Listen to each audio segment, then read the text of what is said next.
रथयात्रा जेते निकटतर होउची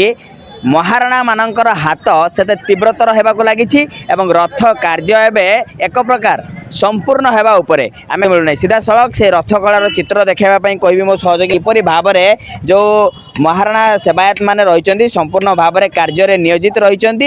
आज जेहेतु चक्र उठा कार्य जारी रही जो रथर चूड़ी उपर को चक्र गुड़ी उठा जाऊँगी परवर्ती समय रथ को संपूर्ण भाव में शेष कर संपूर्ण भाव में व्यस्त रही जो महाराणा सेवायत मैंने सहित सीधा सड़क आलोचना करवा प्रकृत में केते पर्यंत काम है काम सरवाई केते दिन समय लगे आज्ञा ये जो कार्य चली पवित्र घोष यात्रा बर्तमान केते काम संपन्न है केते दिन समय लगे रथ संपूर्ण होगापाई आमर प्रथम अक्षय तृतीया रथ शुभारंभ होता रथ कार्य तापर चक लगिकी अख चक लगे अख लगे अख पर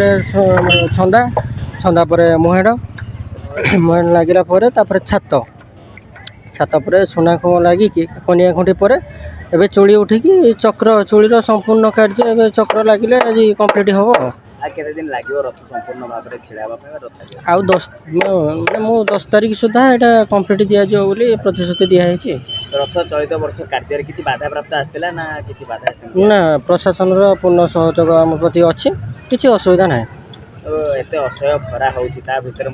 चली कष्ट जना पड़े ना जगन्नाथ निजे ही काम करे किसी जना पड़े माने जगन्नाथ आम निमित्त मात्र जगन्नाथ कार्य सी करती आम हेले माध्यम निश्चित भाव में आप शुणुले जे जेहेतु जगतर नाथ जगन्नाथंकर ए हेउछि पवित्र घोष यात्रा जहाँ मुख्य महाराणा कहते जे जेहेतु तांको कार्य आमे हेले माध्यम सी निज रथ को निजे गढ़ी था आउ जन सेवायत अच्छा सहित महाराणा सेवायत सहित आलोचना करवा आज्ञा ये असह्य खरा गरम एत को सहीकि केमती काम चलती आम केत बाट संपूर्ण है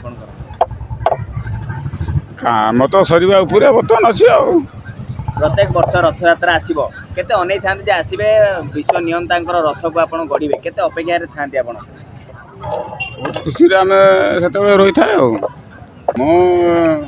चक चक पाखर चूड़ी लगे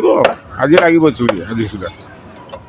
शेष कम कौन रही चक्र उठो ना कौन रही शेष चक्र तो उठो यहाँ लास्ट आ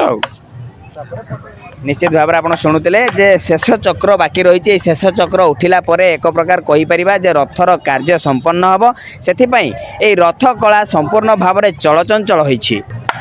तृतीय श्रीक्षेत्र नीलगिरी दिलीप स्वाई कनक न्यूज।